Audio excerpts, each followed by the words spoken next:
Welcome back to the Pulse on your election headquarters. I'm Bernice Abubeidu-Lansa. Now on Tuesday, eligible voters in Kumawu in the Ashanti region will have the opportunity to cast their ballots for a parliamentary candidate who replaced their MP Philip Baswa, who died recently. The NPP and NDC and two independent candidates are up for the contest, but as election day gets closer, the Pulse looks ahead to that contest. Nana Yaljima is on the beat.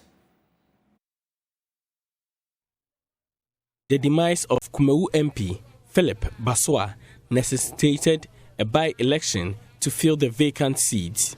In the 2020 parliamentary election, the deceased MP garnered over 14,000 votes, with the independent candidate Kwakudua making 11,698. The NDC candidate who came third, Bernard Opokumafu, could make 2,439 votes.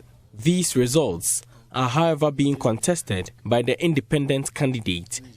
But to us who voted and who are from this constituency, everybody knew that I won that election. And for that reason, I was bent on going to court to seek redress. Well, some movements went on and they came and apologized through the Omanyene. He's my grandfather. So when he called me, I obliged. The independent candidate was once a member of the New Patriotic Party. He refused a call to reunite with the party after the 2020 general election. Mr. Dua explains. So when they approached me that, hey, we want to know what you're going to do, they knew I was the right person to go. That's why they approached me in the first place. They should have asked me to go uncontested. And I told them that. I said, listen, if I contest with anybody, I will lose. Why? Because I don't have anybody to vote for me. You don't have people in the polling stations to vote for you? Exactly. Because they disqualified all my guys. The NPP have since attacked his campaign, claiming the candidate is in bed with the opposition National Democratic Congress. Ashanti Regional Chairman of the NPP, Bernard Entwibusiakon, explains. I have said no MPP, but why to say Judas is carrot? Say Kwakudua ni did Judas is carrot. What is why Kwatua? Why you Kumawu Mayama? What you say? He used to be a member of the NPP, but not anymore. He's a traitor. He can now be linked to the biblical Judas Iscariot. He is now in bed with the NDC. That is why his posters are green in color. The NDC knows they have no chance of winning the seat, so they are now relying on him. Abra no wakoba NDC no yabema obi ehu NDC for no rely on it NDC for nim say omunya 2,800 and something. It is this election no anya de saka NDC for no person omoba na mom kwia kwako hunu wo na omo amaniska so member Kumawu na enko no ho because say MPP NDC parliament na yebe. The NPP has put up Ernest Yao Enim as candidate for the by-election. The candidates who are favored to win the seat have stepped up their campaign. The regional and national leadership of the New Patriotic Party are busy in the constituency, visiting almost all towns and villages in the enclave with their message. The independent candidate is, however, unfazed. So we leave it to the people to decide whom they trust, whom they can trust, whom they think can deliver for them. And I'm doing it with my own money, with my own resources. So do you think if the government gives me something for developmental project within the constituency or the community, I'm going to blow it? No, I'll use it for that purpose. And let me tell you, I'm ready and willing to work with all the stakeholders. The NPP is expected to climax its campaign with a rally on Sunday where the President, Nana Akufo-Addo, is expected to be present. For Joy News, Nana Yaljima, Kumawu.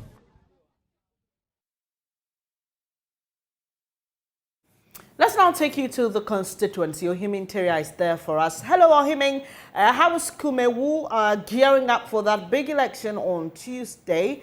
What have you been hearing from the people there who are ready to vote, and what have they been saying about the contestants? For the elections in the Kumawu constituency, they are ready for the by-election. They are finding who they are going to vote for when it comes to Tuesday's by-election.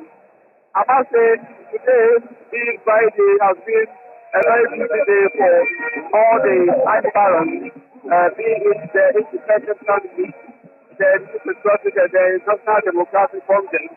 We are ramping up their campaign activities here.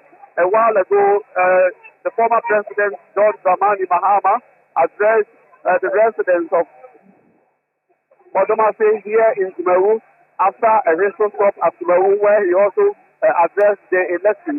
In all his messages, he's been asking the electorate to at least change their voting pattern for once this time around and vote for the National Democratic Congress. He believes that all the developmental projects that are available in Kumawu constituency and Modomase were done or carried out by the National Democratic Congress government. He mentioned the Kumawu Agogo Road, and he also mentioned the Kumawu Bobonsu Road, as well as the Kumawu Water Project, projects that were done by the NDC government. And he also mentioned the Kumawu District Hospital, which has been under construction. And he accused the NDP of dragging its feet in completing that project. He believes when the NDC is voted into power, the next NDC government will complete that particular project. So from here, we are moving from Modomase to another community with a campaign team. But I've also been informed that the Vice President, Dr. Mahmoud Baumia, who will be leading the NPP charges here in Kumawu, will be arriving soon at Sechre. Sechre is just one of the constituencies at the entry point. So from there, he will continue to another community in the constituency before paying a courtesy call on the Kumawu Mahile. And so it's been a day of political campaigning activities here in the Kumawu constituency, all in the name of fighting for the attention of the electorate, who will be given the opportunity to vote for or choose their parliamentary representation here in the Kumawu constituency. So it's been a very busy day. Today is a market day at Modomase. So for me, I would say it was a perfect time for all the political parties to be here. NPP left a while ago before the arrival of the former president. So all the candidates are taking advantage of every meeting, every gathering of the people to sell their candidates, to also sell their messages to the electorate in the Kumawu constituency. And Ohiming, just for a bit of clarity, the Vice President, his visit is for what exactly? Is it to attend to other government or state matters, or he's there primarily to campaign for the MPP's candidate? It's for the information I have picked from the NCP. It appears the Vice President is here purposely because of the by-election. He's here to campaign for the new Patriotic Party, because I've seen the itinerary. He will call on the chiefs and the people, make special stops at some communities that are voted for, they call it settler community. So he will be meeting all these communities as well as the chiefs and then the Muslim leaders as well. So it is structured in a way to campaign for the new Patriotic Party, because for instance, I was at Sechre to look at how the place has been set up, and at that point I saw the MPP parliamentary candidates posters and his paraphernalia all over the place. So it's an indication that the Vice President will not be campaigning for himself, but rather for the new Patriotic Party parliamentary candidates here. So the MPP is able to at least win the seat for the new Patriotic Party. So it's been a very busy day, and that is information I take from the MPP, that the Vice President perhaps is not here to campaign for himself, but also to campaign for the new Constituency party.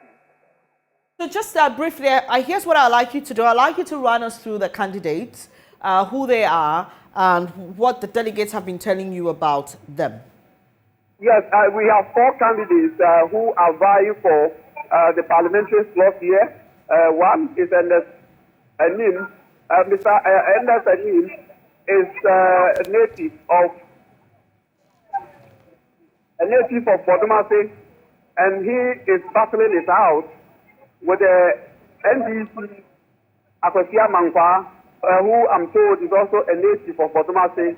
And then there's also there are 2 other independent candidates, 2 Kwakudias, whose issues have raised some eyebrows among the electorate here. They believe that it's only the Electoral Commission that can settle this issue, because the 2 Kwakudias, they are the last persons to appear on the ballot. The first Kwakudia is the man who contested the late MP, Philip Atabasua, in 2020 elections and garnered over 11,000 votes, as against 6,000 from the incumbent MP. And then there's another Kwakudia who I'm told hails from Bodomase.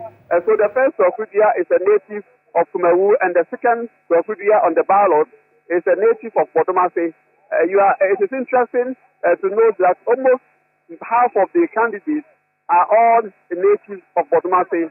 It tells you the political dynamics here. Bodomase is the second biggest town after Kumawu. So the candidates, one way or the other, will try to jostle for a vote from these big communities, and Bodomase is one of them. So these are the candidates who are vying for Tuesday's by-election. But the electors here in Kumawu are divided as to why the 2 Kwakudias' names appear on the ballot. They are the last to appear on the ballot. They appear in Kente cloth.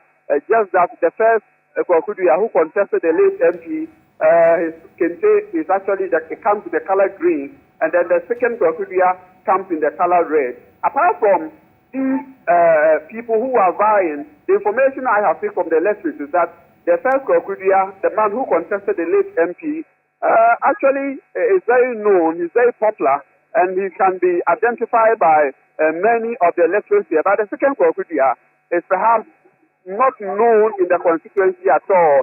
Some are saying they haven't seen him campaign, they haven't seen most of his posters around.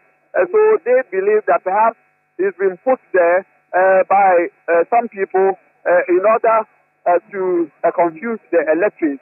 But for them, once they are able to depict the picture of their candidate, that's what perhaps will not affect their voting pattern on Tuesday. And now, Heming, it's important that we create the background so it's understandable for people who don't get the dynamics in that constituency. This the first Kwakudia you speak about, who is in the Green Kente, he used to belong to the New Patriotic Party, right? Yes, information I have taken is that he used to be a member of the NPP until 2020, when he decided to contest as an independent candidate. And since then, he's been a formidable force, a thorn in the flesh of the MPP in the constituency.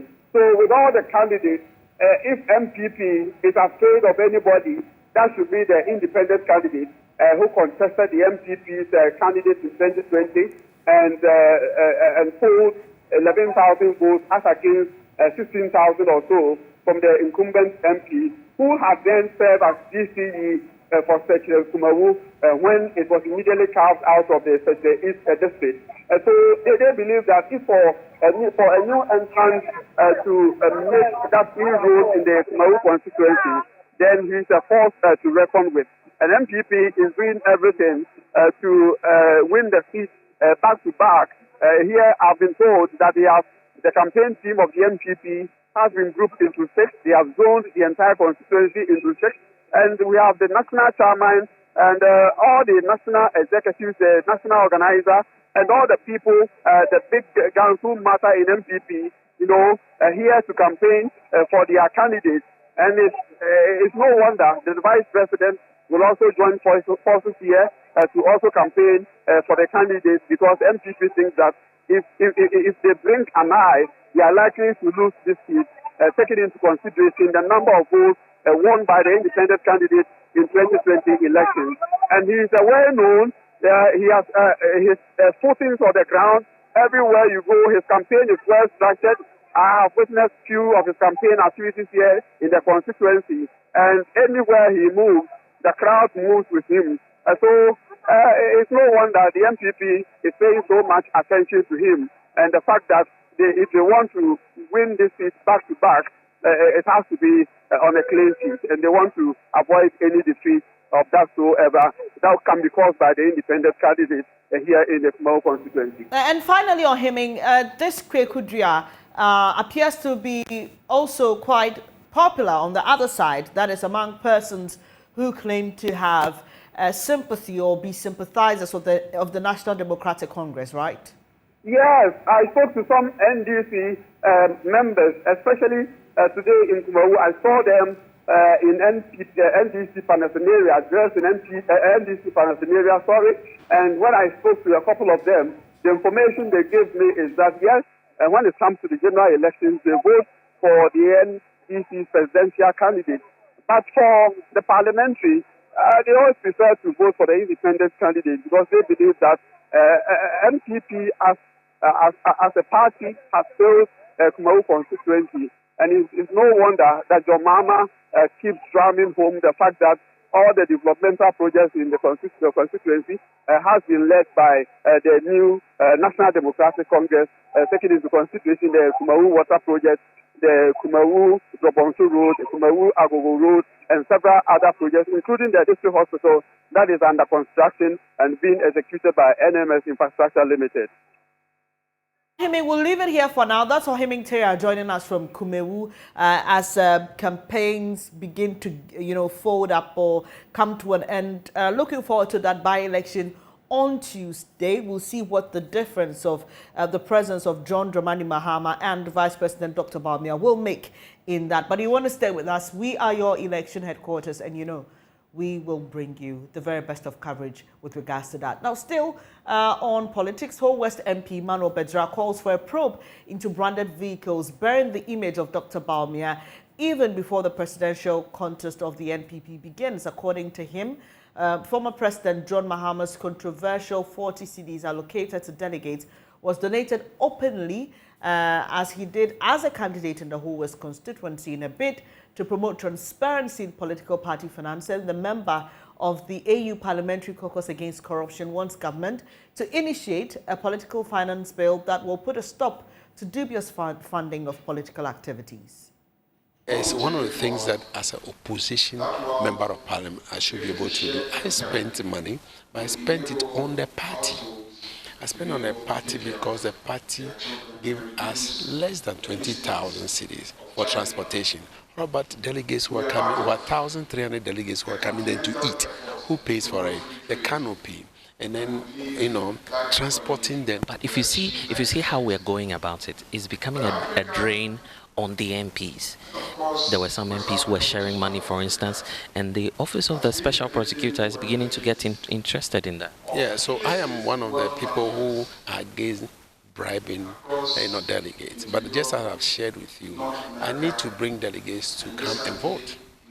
They will not leave their home to come and vote. And if the party gave me less than 20,000, and I have to spend money in transporting them, I need to top up to bring them and also provide them food and provide canopy and provide public address system. That money the party gave will not be enough. And so you need to, find, and fortunately I have brothers, colleagues, people who have supported me. I don't have that money anyway, but they supported me. I can tell you I did not spend so much, but something for the delegates to come and vote, I did that. So I will not say that I've not. Yes, I have supported a party to bring, because I'm the member of parliament and also being in opposition. I spent money, but not much. What's your take on the decision by the special prosecutor to invite, for instance, politicians? They've even taken notice of what the former President John Mahama has done, his decision to give 40 Ghana cedis to delegates. That's bribery, is it? It's not bribery. It's not bribery. If the party cannot support, and he decided, well, he wants the vote of delegates to come and vote for him, And he did not give it to the individual delegate. He gave it to the party, just as I've just mentioned. I gave the money to the constituency executives that go and get, Metro Mass transport, get food for them. And the same thing John Mahama did. He did not give it to the individual, he gave it to the party. So I augmented 20,000 that the party brought. If you multiply my own of John Mahama's own was about 50 something, and we spent close to about 200,000. And so John, he says as the former president, did not give 40 Ghana cedis to individual, but he gave it to the party. That should be clear. So it's just to support the party in a way. So no need for the special prosecutor to protest. He can go into it. I mean, there's nothing wrong of him going into it, just as he's doing it for us. He should do it for the other party, because we've just seen a fleet of pickups line up and well branded with Baumia on it, Dr. Peaches on it. What about that one? I mean, where did he get the money from? All these things should also be taken care of. I'm a member of the African Parliamentarians Network Against Corruption, a board member of the ECOWAS sub-region, and therefore I am interested in people, not bribing delegates before voting for them. I'm so much interested. Why not pass laws in Parliament? Because you are MPs, you suffer at the base. Why not just pass a law to end that? We are trying to change the constitution, where the constitution will allow for political party funding. And so that has not come yet. We're waiting for the executive to bring a bill for us to have political party funding bill. That will help all political parties. Government will fund all political parties, and this thing will be a thing of the past. Okay, let's wrap up then. I'll take the final comments from you, Honorable. As we wrap up, what message do you have for our viewers in Ghana? So that was